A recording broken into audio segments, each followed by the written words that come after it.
Hey guys, check out this cool globe. It's not like the globes you're used to, right? That's because this one's not a sphere. It's actually an icosahedron. One of these days, I'm going to teach you how to make one.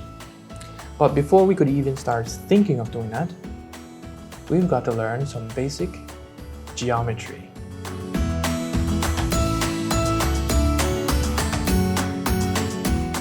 Geometry is a branch of mathematics that studies the properties of physical space, like distance, shape, size, angles, and relative positions.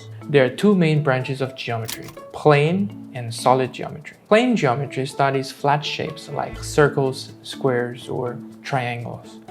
These shapes have only two dimensions, a length and a width. Solid geometry, on the other hand, studies objects with three dimensions, length, width, and depth. Some common 3D objects include cubes, spheres, and cones. Geometry is super important. Without it, we wouldn't have nice houses, furniture, cars, nor cell phones. So before you start saying to yourself, I'll never use this in real life, consider some of the cool jobs that use geometry. Architect, product designer, mechanical engineer, fashion designer, animator, and game developer, just to name a few.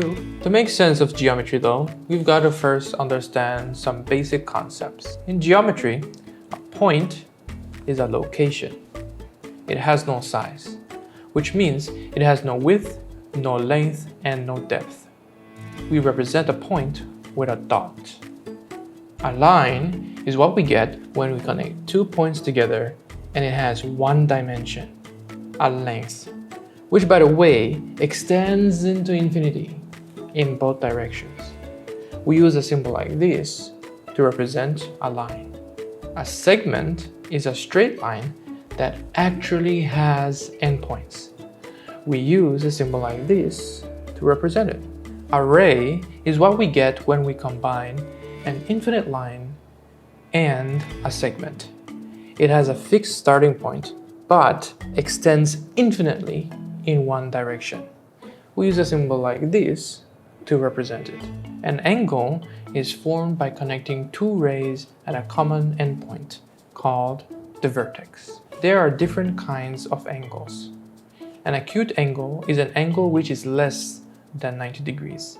A right angle is exactly 90 degrees. An obtuse angle is larger than 90 degrees but smaller than 180 degrees. And a reflex angle is an angle that is larger than 180 degrees but smaller than 360 degrees. We label angles like this: angle CAB or angle BAC. Now what do we get when we combine three or more angles? A polygon. Polygons are named according to the number of sides that they have. A polygon with 3 sides is called a triangle or trigon.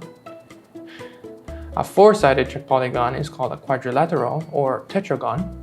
A 5-sided polygon is called a pentagon. A 6-sided polygon is called a hexagon. A 7-sided polygon is called a heptagon. An 8-sided polygon is called an octagon. A 9-sided polygon is called a nonagon. And a 10-sided polygon is called a decagon.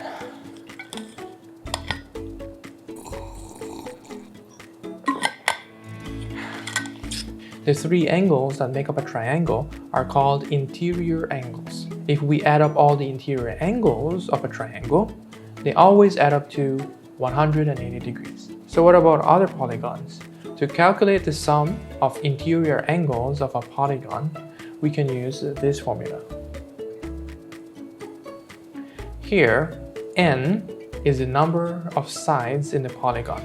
So, the sum of the interior angles of a quadrilateral, which has 4 sides, is 360 degrees. And the sum of interior angles of a pentagon, which has 5 sides, is 540 degrees. Now how about a hexagon?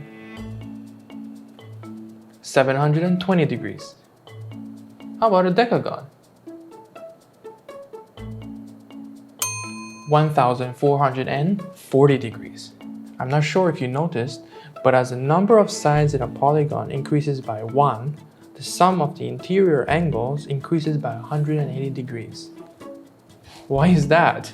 This is because any simple polygon is basically made up of a number of triangles. To be more specific, n-2 triangles. So a quadrilateral is made up of 2 triangles. A pentagon is made up of 3 triangles. A hexagon is made up of, you guessed it, 4 triangles. And so on. Easy, right? As always, if you enjoyed this episode, please remember to like, share, subscribe if you haven't already, and hit that notification bell. That's it for now. Catch you later.